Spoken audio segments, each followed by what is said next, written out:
कुछ समय बाद आपसे रूबरू होने का वापस मौका मिला। महासती मदन रेखा का जैन धर्म में वर्णन आता है कि उन्होंने अपने पति को अंतिम समय में धर्म की भेंट देकर देवलोक में पहुंचा दिया।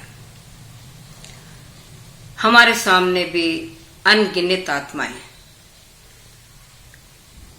इस मानव रूपी शरीर को छोड़कर अन्यत्र जाती है। क्या हम भी किसी को अच्छी बात सुनाकर मृत्यु से पूर्व उनके भावों की शुद्धता लाने में क्या मददगार बन सकते हैं? जी हाँ, अवश्य बन सकते हैं। तो आइए मेरे साथ कुछ पंक्तियां गुनगुनाइए कि इससे अर्थ में इनका आपको बाद में समझाऊंगी। तो शुरू करते हैं। आत्मशुद्धि, शरीर शुद्धि बहुत कर ली, अब समय है आत्मशुद्धि करने का। तो आत्मशुद्धि की ओर बढ़ते हैं। आत्मशुद्धि हित धर्म ध्यान का चिंतन जो नर करता है, अशुभ कर्म को दूर हटा कर मोक्ष मार्ग पग धरता है। जग में अकेला आया हूँ और यहाँ से अकेला जाऊंगा, कर्म शुभाशुभ संग में लेकर यथा स्थान में पाऊंगा। मेरा मेरा करके फंसता नहीं कोई जग में है तेरा, देह छोड़ कर उड़ेगा पंछी भिन्न स्थान होगा डेरा। महाविडंबना है परिजन की, अंत साथ नहीं जाते हैं, निर्भय होकर देखो प्राणी मरण अकेले पाते हैं। धन्य धन्य न मिराय ऋषि एकत्व भावना भाई थी, कंकण से लेकर प्रेरणा जट मिथिला ठुकराई थी। स्वर्गपति ने 10 प्रश्नों का भाव पूर्ण उत्तर पाया, खुश हो करके स्वयं सकेंद्र ऋषिवर के गुण गौरव गाया। क्षण भंगुर है तेरी काया, क्षण भंगुर है जग की माया, खूब खिलाया खूब पिलाया फिर भी है नश्वर काया। देख देख तन की सुंदरता खुश हो करके भूल रहा, लुट गई तेरी रूप संपदा सनत चक्री को भूल रहा। वैभव में मत वाला होकर घूम रहा जैसे हस्ती, रावण जैसे चले गए फिर तेरी कौन भला हस्ती। पुद्गल के ये रूप पर आए जिन्हें तू अपना मान रहा, ज्ञानी कहते इन्हें छोड़ दे क्यों तू अपनी तान रहा। त्यागी ममता जागी समता, नश्वरता चित में लाया, अनित्य भावना बा करके ही भरत चक्री केवल पाया। रोग शत्रु जब तन को घेरे नहीं किसी का दाव लगे, आत्मिक शांति तब ही पाता मन में समता भाव जगे।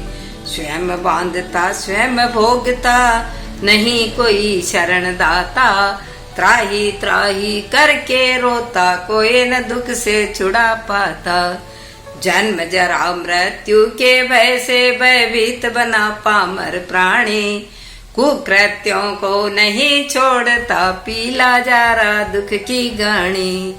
3 खंड के स्वामी थे पर मिला नहीं मरते पानी, पुरजन परिजन पासन आए बीती थी जब जिंदगानी।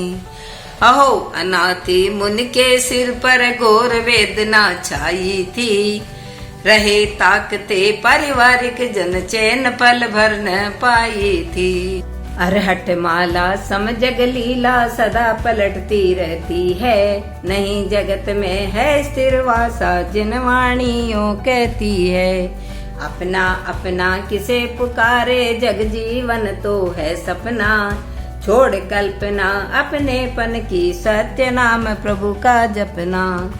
जग का सुख शाश्वत नहीं होता जैसे बादल की छाया, क्यों बरमाया पुद्गल सुख में बिजली सी चंचल माया। कोई किसी का नहीं है शत्रु, नहीं किसी का मित्र कोई, कर्माधीन जगत की लीला क्यों तूने सन्मति खोई। शालिभद्र क्या रे ते पाए, नृप श्रेणिक देखने आया, संसार भावना बा करके ही जगबंधन से मुक्ति पाई। यह है कर्म रूपी बंधनों को तोड़ने का वॉशिंग पाउडर। जब हमारे भाव ऐसे बनते हैं तो हमारे खुद की आंखों में आंसू आ जाते हैं। तो क्या जाने वाली आत्मा के सामने यदि इस तरह के भावों को सुनाया जाए तो निश्चित वो आत्मा यदि सुनती है और विचार करने पर मजबूर हो जाएगी, मान लीजिए आप, और जब वो सदगति को प्राप्त होगी तो आप अनंत अनंत पुण्य के भागीदार बनेंगे, और जब स्वयं का कल्याण भी होगा और उन आत्माओं का कल्याण भी होगा। तो ऐसा मौका मत चूकिए, और सभी की मंगल मनीषा के साथ सब इस संसार से विदा हो तो जरूर अपना खजाना भर करके जाएं और पुण्य की वृद्धि करके जाएं। यही मंगल मनीषा, खुद भी पुण्य का खजाना लेकर जाएं और दूसरों को भी पुण्य का खजाना ले जाने के लिए प्रेरित करें, मोटिवेट करें। यही मंगल मनीषा। अब मैं इसका अर्थ बताऊंगी। आइए आत्मशुद्धि का अर्थ समझने की कोशिश करते हैं कि जिस प्रकार शरीर को शुद्ध करने के लिए पानी वगैरह साबुन अपन यूज करते हैं, और जबकि ये शरीर तो यहीं पड़ा रह जाएगा, और साथ में क्या जाएगा, आत्मा जो संसार में परिभ्रमण कर रही है, उसके साथ कर्म रूपी पुंज लगे हुए हैं। उस आत्मा की शुद्धि भावों से होती है। तो आइए अशुभ कर्म को दूर हटाकर मोक्ष मार्ग पर धरता है कि हे जीव, तू संसार में आया अकेला था, और जब यहां से जाएगा तुझे अकेला ही जाना पड़ेगा। साथ में क्या जाएंगे, कर्मों का पुंज, शुभ अशुभ, और जब शुभ और अशुभ से दूर हटेंगे तो शुद्ध की स्थिति में जाएंगे, और शुद्ध की स्थिति में मोक्ष है। तो कह रहे हैं कि विडंबना क्या है। विडंबना यही है कि ये शरीर के नाते, रिश्तेदार, माँ बाप, भाई बहनी, पत्नी, ऐनी, ये है। लेकिन जब हम निर्भय होकर देखते हैं कि जब हम अकेले आए हैं, कोई साथ नहीं था, सारे नाते रिश्ते शरीर के हैं, और जब शरीर ही मेरा नहीं है तो ये नाते रिश्ते किस काम के, तो सोचने पे मजबूर हो जाएगा, और मजबूर होकर के संसार रूपी सागर से वो आगे जाने की कोशिश करेगा। वर्णन आता है, उदाहरण देकर समझाते हैं कि धन्य धन्य राम राय ऋषि, जिन्होंने कंगन की प्रेरणा लेकर के मिथिला को 1 मिनट में छोड़ दिया था। बहुत लंबी चौड़ी कहानी है, कभी इसको भी कहेंगे। और जब स्वर्ग से इंद्र ने देखा कि इन्होंने एक झटके में मिथिला छोड़ दी, तो उन्होंने 10 प्रश्न पूछे और उनका जवाब उनको मिला। आगे कहते हैं कि अरे भाई, क्षण भंगुर है तेरी काया। ये तेरी काया, ये श्वास आया जब तक तेरी काया है, और श्वास गया और ये काया यहीं की यहीं चली जाएगी। खूब खिलाया, खूब पिलाया, खूब इस शरीर को खिलाया, पिलाया, नहलाया, धुलाया, लेकिन ये शरीर साथ जाने वाला नहीं है। हाँ, इस शरीर की वैल्यू है, मैं एक बात नहीं कहती हूँ शरीर की वैल्यू नहीं है। शरीर की वैल्यू है। शरीर की वैल्यू इतनी ही है कि जैसे मक्खन को से घी बनाने के लिए तपेली की जरूरत होती है, उसी प्रकार आत्मा को परमात्मा बनाने के लिए इस शरीर की नीड है, शरीर की जरूरत है। हमें शरीर चाहिए, लेकिन शरीर सब कुछ नहीं है, ये साधन है, साध्य नहीं है। तो ये मान के चलिए। तो जैसे सनत चक्रवर्ती रूप की सुंदरता को देख करके कितने प्रसन्न हो रहे थे, लेकिन जब उनकी रूप संपदा चली गई, एक थोक के अंदर हजारों कीड़े बिलबिलाने लगे, तो उनको पता लगा, अरे सोने की लंका रावण की जो भी उनकी नहीं रही, तो अपन के ये महल माड़िए ये कहाँ तक रहेंगे। अरे ये भवन हमने बनाया, ये भवन मेरा है, लेकिन ये भवन यहीं का यहीं रह जाएगा, हमको यहाँ से चले जाना पड़ेगा। तो ये कहते हैं कि ये पुद्गल के सारे रूप पर आए हैं, तो इनको छोड़ दे और तेरी भरत चक्रवर्ती आरिसा भवन में, आरिसा भवन केवल ज्ञान हो गया, मोक्ष रूपी मंजिल की ओर बढ़ गए।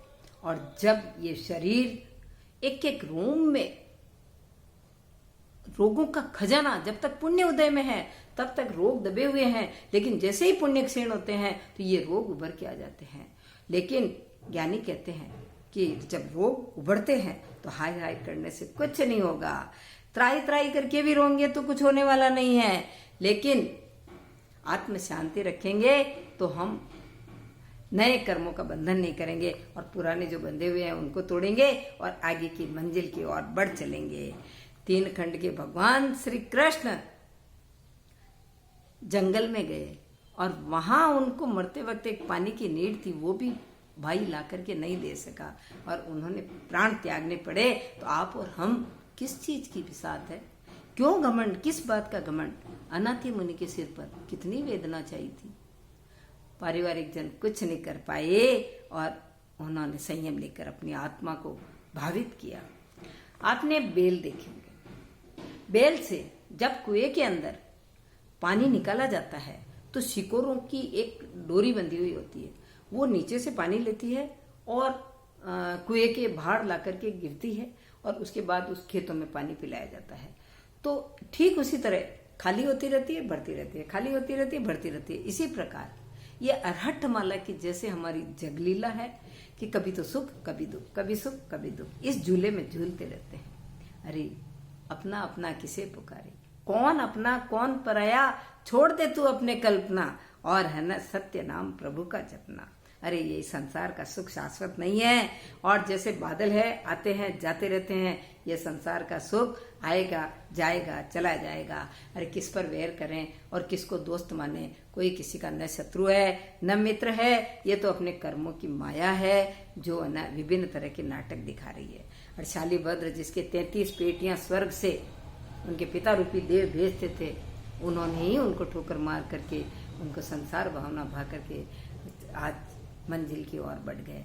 तो मेरा आप सभी से सविनय नम्र निवेदन है कि हम भी इस आत्मशुद्धि को रोज समय के समय में अवश्य बोलें और यदि बार बार आप सुनोगे तो आपको याद हो जाएगी और जब मौखिक याद होगी। और नहीं तो मोबाइल है, मोबाइल हर वक्त हमारे साथ रहता है, कहीं ट्रेन में भी जा रहे हैं, फ्लाइट में भी जा रहे हैं, बस में भी सफर कर रहे हैं, चला लीजिए, सुन लीजिए। और है ना, और पास में सुनने वाला जिसके भी पास आवाज जाएगी वो आपके प्रति कृतज्ञता भरी दृष्टि से देखेगा कि ओहो कितने सुंदर वचन है, मैं ये वचन सुन रहा हूँ, क्या ये संसार की सत्यता है? और खुद भी समझिए और जो मृत्यु के निकट है उनको भी सुनाइए। यही मंगल मनीषा करती हूँ और अपन भी पुण्यों का खजाना लेकर जाएं और दूसरों के खजाने में को बढ़ने में भी मदद करें। मैं कमला चौधरी आपका तहे दिल से हृदय से स्वागत करती हूँ और ये एपिसोड अच्छा लगा तो इसको जरूर शेयर करें, कमेंट करें और अपनी राय कमेंट बॉक्स में अवश्य डालें और जितना हो उतना आप इसको शेयर करिए। ये अनुपम भेंट है। यदि हम लाखों रुपए देकर भी यदि किसी के विचार बदल नहीं पाते हैं, लेकिन मात्र इन शब्दों से संसार के प्रति अनासक्त भाव ला करके उनको मोक्ष रूपी मंजिल की ओर बढ़ा सकते हैं। और किसी ने कहा भी है कि दलाली में धर्म है, दलाली करो और जब दलाल बन जाओगे तो आपके घाटा किसी बात का नहीं रहेगा। ये गारंटी मेरी है, भगवान महावीर की गारंटी है कि दलाली करो और दलाल से मुक्ति की ओर बढ़ो। यही मंगल मनीषा। जय जिनेन्द्र, जय महावीर।